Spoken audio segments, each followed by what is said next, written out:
Hello everyone and welcome to my channel. Today I'll be talking about another one of my favorite movies, Apocalypse Now. This movie is directed by Francis Ford Coppola. It tells the story of a Vietnam soldier named Willard who is sent on a mission to kill a rogue soldier named Kurtz, who has made himself a god amongst a tribe of people. Throughout this movie, the main characters travel by boat and we get a glimpse into the horrors of war and humanity. This movie was heavily inspired by the book Heart of Darkness. The writer of Apocalypse Now had always wanted to make a war movie, but at the same time, the book Heart of Darkness had never had a Hollywood adaptation, so he decided to kind of combine the two ideas into making his own film. So what we got in the end was a combination of Heart of Darkness and a Vietnam War film. Actually, my first time seeing Apocalypse Now was in a college course in high school. We had a substitute teacher come in and he didn't want to do any work, so he just had us watch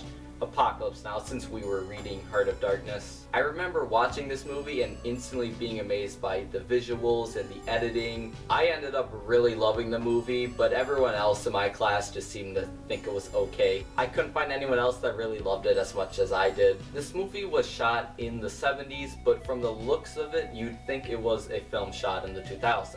The visuals are all very memorable, the imagery all sticks with your brain, and it makes for a very beautiful looking movie. Not only is the look of the movie beautiful, but also the editing to go with it. Scenes like from the beginning of this movie where they combine music from The Doors with fade transitions and explosions, and it just kind of makes for its own aesthetic that there really isn't like any other movie I can think of that quite captures that feel. The characters and their performances in this movie are also great. Both the characters of Willard and Kurtz are such badasses. Martin Sheen kind of plays like a war-torn soldier that was heavily changed by the war. You can tell that he has been through a lot and has had lots of experience. And Marlon Brando manages to be so menacing and so mysterious that you just can't help but look up at his character in awe. Now, I'm not quite sure if it's true or not. I'm pretty sure it's true, but supposedly while filming this movie, Marlon Brando was overweight, which explains why he is in the shadows so much, because they had to cover up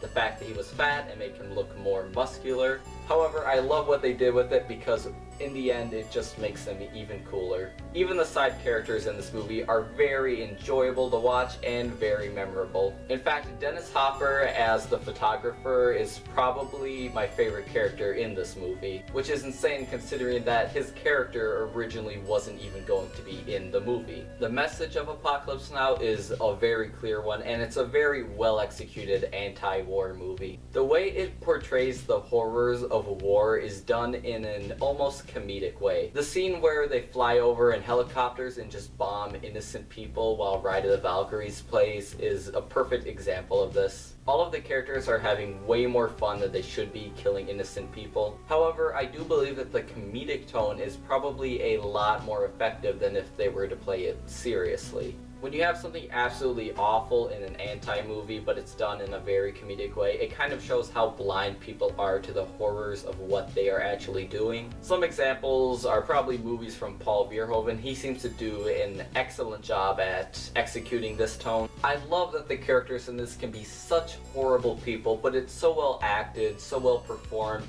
that you can't help but enjoy their company. I think the tiger scene is like a great example of this because it really doesn't need to be in the movie, but it helps your bond with the characters grow and helps you get to know them better. There are actually two versions of this movie, the theatrical version and the Redux version. I've only watched the original and I plan to maybe eventually watch the Redux, but it's hard for me to sit through a movie that's over 3 hours long. Overall, Apocalypse Now is a beautiful movie and definitely one of my favorites. It's probably not in my top 10, but it would definitely be within my top 20. It's a great, memorable, and very powerful war film.